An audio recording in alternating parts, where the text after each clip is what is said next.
Well, hello, my friends. This is Steve from Amateur Hour Gaming, and today is day 39 of the 100-day challenge. As you can see, we're picking up where we left off in Mountain Blade. I want to tie off the couple of quests that we had picked up in the last episode, and give you a chance to see what happens when you successfully complete a quest. So I've ridden around a bit and asked some of the other nobles where I could find the people I'm looking for. You'll remember that we hunted down a fugitive for King Ragnar, so he is here. We'll go talk to him and get our reward and whatnot from him. And somewhere in this pile of guys should be Jarl Raek as well. He was one of the ones that we needed to deliver a letter to, I think. Failing that, however, let's go straight away in and talk to King Ragnar. Let these guys fight. Now, you can join in. You can often join in and help people. Can we meet again, Nathan Snow? What is it? About the task you gave me. I found Kundrin of Sendar hiding at Ruvar and gave him his punishment. And we'll all be a little better off without him. Thank you, Nathan Snow, for removing this long, festering thorn from my side. It is good to know you can be trusted to handle things with an appropriate level of tactfulness. A bounty I promised, and a bounty you shall have. 300 dinars and not a copper less. So you can see, we've gained one relation with him. We may gain a little bit more. And we have the choice to either take the money or not. This is, I don't know why this is here. This is a quirk of how I've tweaked the questing system. So we either take it, no problem, or we can say it's blood money, I can't accept it, and that would get us some honor as well, which sort of matters. In the early game, I'd recommend just taking the money. I have enough, so I'm going to say it's blood money, and I can't accept it. I gain honor. My relationship with King Ragnar has increased from 1 to 2, and the quest is now completed. So, as your reputation with these people goes up, the reputation with the kingdom goes up by association, but if you get to the point where you become a vassal of one of these kings, your relations with the other nobles can be important because, of course, it's a bit democratic in this game about how things are awarded. You know, if you take over a castle, you don't instantly get it. The king has to decide who he's giving it to. The more lords you're on good terms with, the more likely it is you can convince some of these people to try and support your request to have a particular town or village or whatever given to you. Pardon me, and there are a variety of other small things, like, again, quest-related or getting married, pardon me, and things like that you can do in the game that are all benefited by having a positive reputation with the faction that you're dealing with. So, let's ask him quickly if he's seen the bandits. He has not. I want to ask him something. I want to know the location of someone, and I want to see if he'll tell me where Jarl Raek is. Jarl Raek is in the field and should be very close to Vaegirs at the moment. Okay, I must beg my leave. So that's not bad. We gained a little bit of reputation with the king, and for what it's worth, while it's good, I guess. Let's start heading towards Vaegirs. It certainly doesn't hurt you to have good reputations with all the lords and nobles and stuff. Ultimately, if you're going to spend some time farming reputation, go straight to the kings. Go straight to the leaders of whatever faction you're dealing with, and get to know them best. Because really, at the end of the day, like, they're the people deciding who gets rich, they're the people who are deciding who gets promoted, etc., etc. So if you're going to spend time, like, grinding quests for anybody, it might as well be for the king, right? I'm trying to get close enough here to see who's in this castle. Yeah, if you get quite close, you can see, like, who's in the garrison. If there are other lords there, you could also see that as well. So we are looking for Jarl Raek, who's supposed to be around here somewhere. So what I'm going to do is I'm actually just going to stand still on the map and let time run. Oh, unless that's him. Jarl Raemald. Let's see if he can tell us any new information. I'm Nathan Snow, at your service, sir. He thinks we're a vulture, so he's not a very friendly guy. We'll ask him if he knows where Jarl Raek is, because our information seems to have been false. Should be close to Mechin at the moment, or Meshin, whatever, so it's fine. We'll beg our leave. So yeah, this is kind of like the underbelly of questing. You can run around in circles in these games quite quickly, or quite quickly you can get stuck running around in circles, because these guys are always on the move. They're not just hanging out in their castles doing nothing. They're running around, they're fighting wars, they're doing things. Let's pause here real quick. Spacebar. Spacebar lets you pause, by the way. Jarl Raek! We have found the man! Excellent, excellent. My name is Nathan Snow, at your service, sir. I'm Jarl Raek, a vassal of the Kingdom of Nords. There we go. I see you carry a nobleman's banner, but I do not recognize the device. No matter, a brave man's home is all the world, or so they say. So he seems to be a good one. We'll see real quick if he can help us out. No help on the bandit quest. We'll tell him we bring a message from Jarl Garth. Oh, let me see that. Well, well, well. It was good of you to bring this to me, Nathan Snow. Take my seal as proof that I've received it, and give my regards to Jarl Garth when you see him again.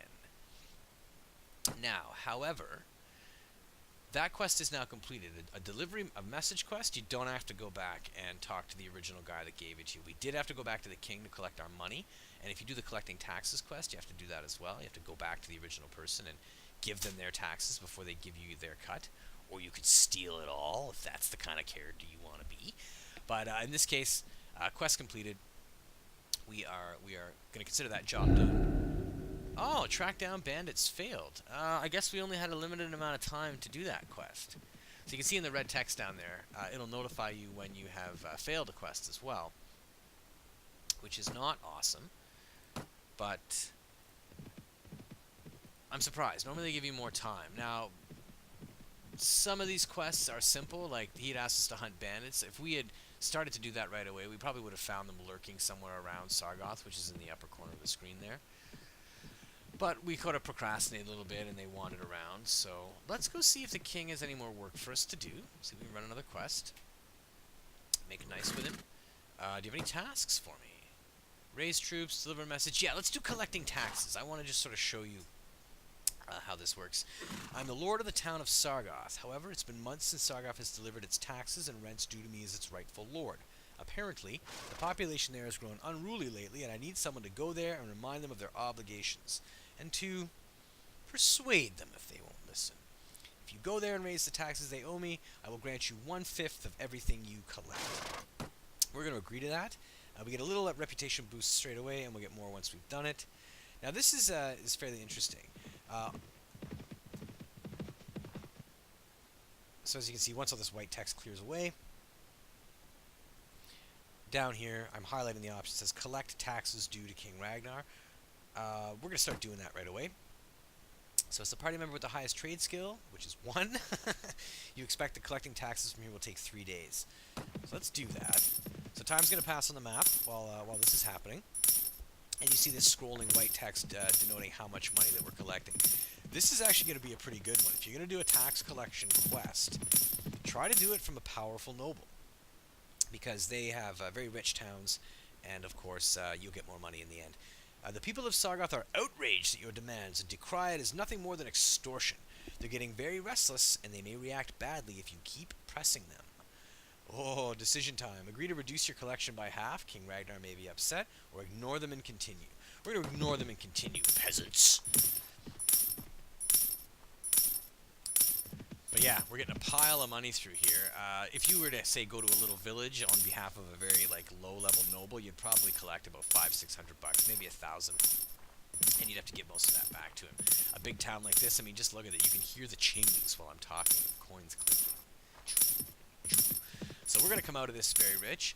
Again, this is a very good early game quest. Even if they fight you, which they probably will, it's possible that the peasants will try to fight us. It's like half a dozen guys that come at you with stones and quarterstaffs. It's funny, the game even takes away your legit weapons and armor, so you have to fight them just kind of in your street clothes, again with a stick. But there we go. You collected 6,773 dinars in taxes from Sargoth. King Ragnar will be expecting you to take the money to him. So we're going to get a huge slice of that, right? And we would have had to be fighting for a good stretch to make up that kind of money normally. So we are going to actually go to the market very quickly. I've just got the spare gear that I'd kept. Now, you see, I've got a whole ton of money. If I was shifty, I could just keep that money. Or, here's the thing, you've got 30 or 40 days, right? So if you wanted to get some new gear up front and use that tax money to buy yourself a nice piece of kit or a good piece of armor, a weapon, whatever, you could do that. But just make bloody sure that you can gather up the money that you owe the king before you go speak with him. If you don't return with the money after 30 days, I think the quest fails, as we saw one of our other quests do. No companions in here, okay? You do get to keep the money, but you'll lose a ton of reputation. Just an absolute ton of reputation. So let's see. Notes. Taxes from Sargoth. We need to find King Ragnar. Where could King Ragnar be? Well, Jarl Bulba is in the castle, so let's go talk to him. So this is how you find people in a game, by the way. You can go to uh, any town, basically, and go to its castle, and talk to the lords or the ladies here, or just try to find a lord out, or like a vassal out on the world map, and you can ask them as well. I always be polite, because why not? I'm Jarl Balba. I see that you carry a nobleman's banner. So he's one of these middle of the road guys who just doesn't want us to hurt the common people. So I want to ask him something first. On the location of someone. Well, where's King Ragnar? He's at Ambien at the moment. Okay. Now, this may be a bit of a wild goose chase, but what can you do? Any tasks for me? Oh, mercenary contract. See, now, we're going to click this just so I can show you. This is the first step towards joining a faction. You remember that the king said that we couldn't become his vassal because we didn't have enough reputation, and he advised us to take our sword to his enemies. In the early game, that's just fighting bandits and looters and stuff, and you gain a little bit of renown every time you do this. Now, we've picked a few fights along the way, we've completed a few quests, and we've gained some renown from doing that. Now, our reputation is high enough that this guy is willing to offer us a mercenary contract, so we're not actually going to get to be like a lord. But this is the first sort of step towards it. We probably have renown right now of about 60 or 70. I think it might be 50 that unlocks this. And we'll click on this and see what he says. So as it happens, Nathan Snow, I promised King Ragnar that I would hire a company of mercenaries for an upcoming campaign. Say, well, I'm interested. Please tell me more. I can offer you a contract for 1 month. At the end of this period, it can be extended on a monthly basis. An initial sum of 150 dinars will be paid to you to seal the contract. After that, you'll receive wages from King Ragnar each week according to the number and quality of the soldiers in your company. You still have your rights to battlefield loot and salvage, as well as any prisoners you capture. War can be very profitable at times, and that's true. Really, it's hard to go this game alone, to be a solo player, because you can fight bandits and stuff, but very quickly your war party gets large enough that these guys run away from you, and they can almost always successfully run away from you. So you want to join some side. Pick a side. It doesn't matter who. You can do it for story reasons. You can do it for like metagame reasons because they have a particular unit you like or whatever. But ultimately, you want to join a faction, and being a mercenary is sort of the first step. We'll see. What are my duties? Duties. There are only a few, none of them difficult. The very first thing is to declare your allegiance, an oath of loyalty to our cause. Once that's done, you shall be required to fulfill certain responsibilities.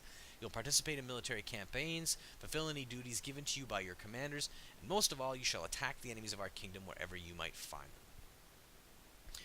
We already know how much he's going to pay us. Can I hold any castles that I take? Only loyal vassals of King Ragnar can own lands and castles. You understand, a simple mercenary cannot be trusted with such a responsibility. However, after serving for some time, you may earn the right to swear homage to King Ragnar and become his vassal. Then you would be rewarded with a fief. So that's important information. This is why we're taking this mercenary contract. So we'll say it sounds good. I wish to enter your service as a mercenary. Perfect. Of course, you shall have to make a formal declaration of allegiance and give your oath that you and your company will remain in service to the kingdom of the Nords for a period of no less than 1 month. As you wish, your enemies are my enemies. That will do. You've made a wise choice, my friend. The kingdom of Nords does well by its loyal fighters, and you will receive many rewards for your service. So you can see as it faded. Now I suggest you prepare yourself for a serious campaign, train and equip your soldiers as best you can in the meantime, and respond quickly when you are summoned for duty. Very good. I'm going to beg my leave, and we're going to get out of here. So we're going to tab and leave. And now we can go to reports here. No, that's not what I want to do. Sorry, we go to notes. We go to factions. Now we just signed a contract with the Kingdom of the Nords, right? For 1 month. So we want to find out who they're fighting, because the whole point of being a mercenary is fighting on their behalf, right? So there's an easy way to do that. So as we did notes, factions, select the one you're after, and foreign relations right here. So as you can see, they have no issues with the kingdoms of Swadia. They are at war with the kingdom of the Vaegirs. Those are the white text guys. I'll show you those in a minute.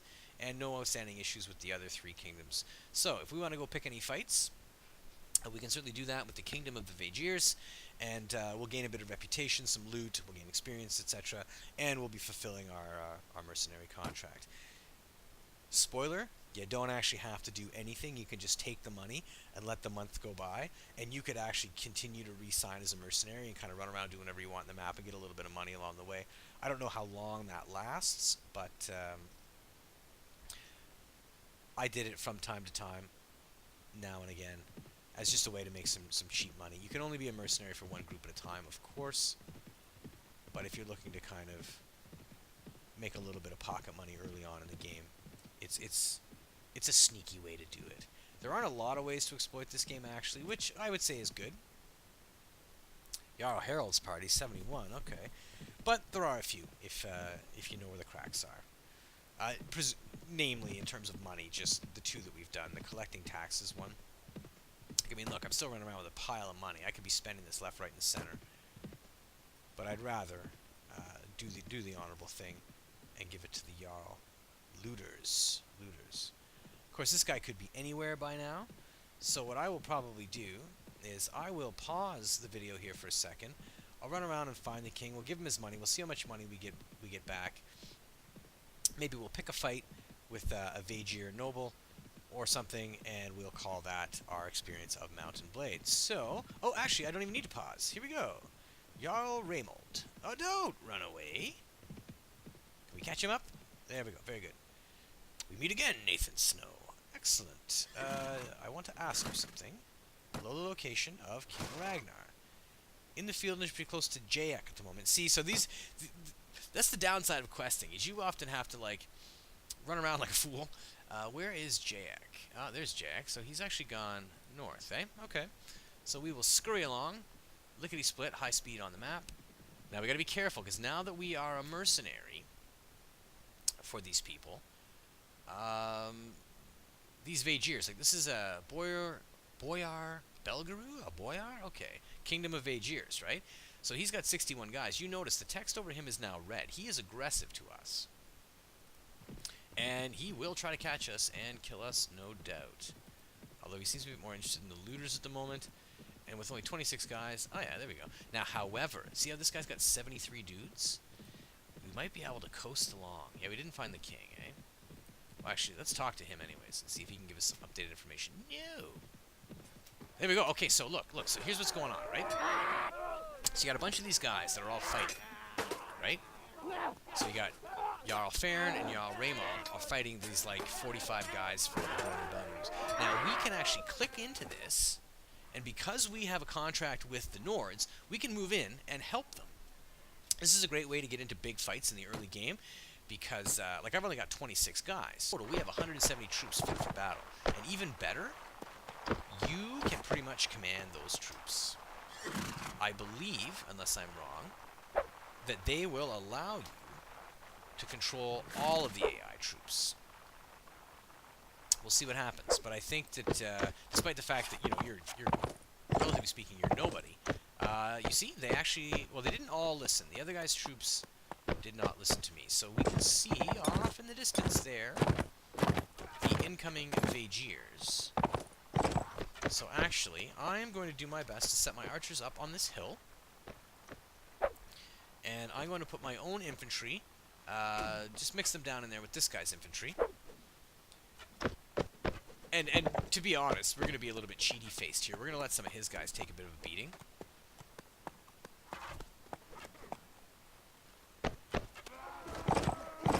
Kind of tank for us, as it were. Oh, let's see if we can catch this guy. Who are you?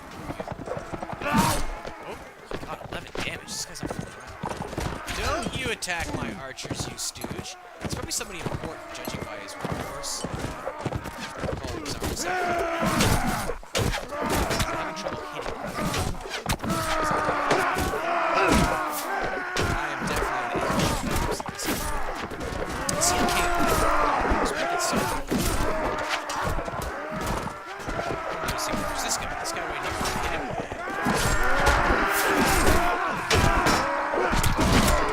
Oh, yes, take that. Take that. Take it again. Yeah, there we go. We managed to actually kill somebody in this fight. That's not one of our guys. Oh, they got a few archers over there. They seem like easy pickings. We'll let the infantry do all the infantry work. Just ran into a horse. That I do. Alright, stooge.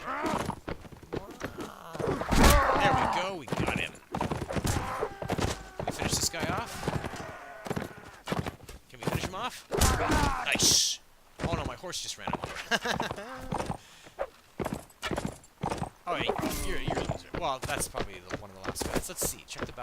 have one enemy left.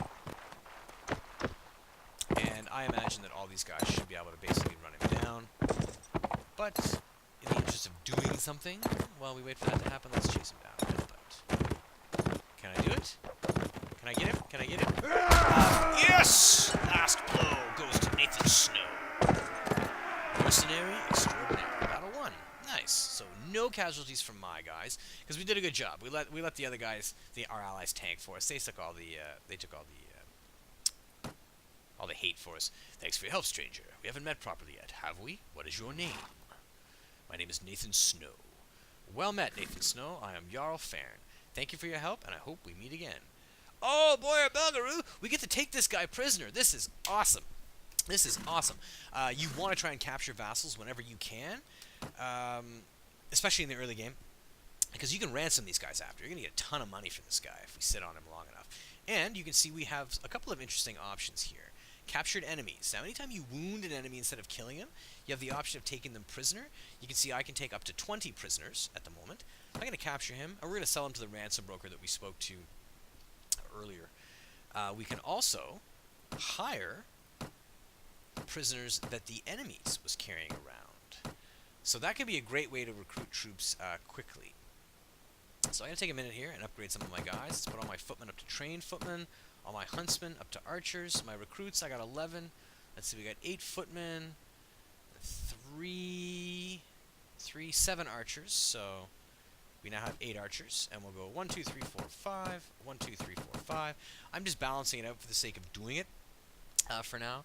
But, of course, you can build your army any way you like. I would caution you against making an entirely single unit type army.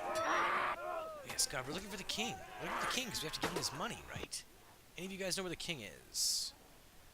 Ask you something. Location of someone, King Ragnar. Should be close to Yaek. Okay. Let's see. And what does the other guy say? Remold. Oh my God, we just spoke to him. Never mind. I must beg my leave. Farn. Farn is the one I wanted to try and talk to. Jarl Farn. Does he give us any different information?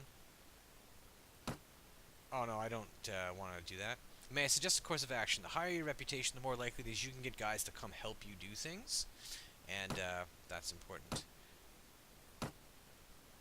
He's at Yaek. Okay, so we must beg our leave.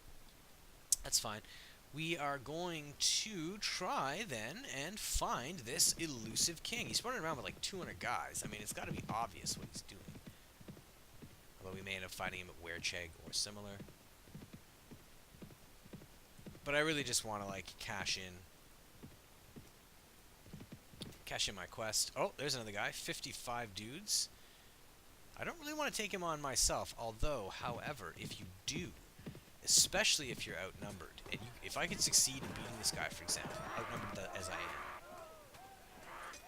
Oh wow, they're just tuning this guy up, eh? Don't catch me! Don't catch me! Don't catch me! I want to get into Werecheg. Awesome. Because I'm not going to get whipped for no particular reason. I think I'm probably just gonna. We'll go to the marketplace. We'll sell some stuff, and boom, boom, boom. Let's go to the tavern and see if we can find a companion. That's one of the last things I'd like to show you about how this game works. Again, mercenary horsemen, they'd be awfully expensive. A farmer, okay, he would offer us a quest, no doubt. Let's go upstairs and see if we can find a companion. Nobody here, eh? Okay, that sucks. So let's leave. And look at all these guys. Oh, that's King, the king himself. They're coming. So these guys are probably coming to siege Werecheg. I'm not really interested in being a part of that or getting caught in that. So, last thing, we did level up a bit. So we say put up our intelligence to 9. Maybe get our agility up so we can get some more athletics and whatnot. We'll increase our shield skill by 2. And we'll probably increase our... we'll give him a little iron flesh. Give him a few extra hit points, right? We've been spending a lot of time using a one-handed weapon, so let's gear that up, and we'll put the rest into crossbows. And there we go. There we go. Well, we're at about 22, 23 minutes here, folks, so I think we're going to call that the end of day 39 of the 100-day challenge, and that's probably going to be it for Mountain Blade. I hope that these few videos gave you a bit of an initial idea of what you can do with the game. and certainly what some of the early game looks like. After this, you just progress through varying levels of reputation and whatnot. We would spend some time as a mercenary fighting the enemies, gain enough renown to become a vassal. At that point, we would continue to fight enemies, but we would get to keep sort of the castles and towns and stuff that we take over, or at least the chance for us to be awarded them and keep them exists. From there, you would start to draw income. You get rents and tariffs and taxes and stuff from your own towns. You can use that to build a larger army. You go around building up your reputation with various lords and whatnot, and you can either help your kingdom, in this case the Nords, take over the entirety of the map, at which point the game is basically over, because there's no more wars, and by then you're probably have been promoted into a pretty powerful position. You can't ever become the king, though, if you work for someone else's faction, so bear that in mind. Or you would do everything that I had just described, and then at the point where you've got a lot of land of your own, there are a couple of ways to rebel against your king. You get to keep all of your castles. You're instantly at war with your previous king, but then you are a ruler in your own right. You can start to take land in your own name. You can hire your own vassals. You can give them towns and castles. And again, ultimately, your goal would be to try and take over the entire map and eliminate everybody else. I love this game. I think it's a lot of fun. It doesn't look the best. It doesn't work the best. But there's just something about it. There's just something about this game that's fantastic. I would urge anyone who hasn't tried it to give it a quick shot. I'm sure you can get a demo for this game off Steam or similar. And if not, if you just want to sort of check it out a little bit, I'm sure there's footage of this game all over the internet. But with that, we're going to say farewell to Mount and Blade, and I'm going to say farewell to you. So once again, my name is Steve. This is Amateur Hour Gaming. Thumbs up if you like the video, folks. Thumbs down if you don't. Please feel free to comment either way. And I look forward to hanging out with you guys again on day 40 of the 100-day challenge, and we'll see what comes tomorrow. Take care, my friends.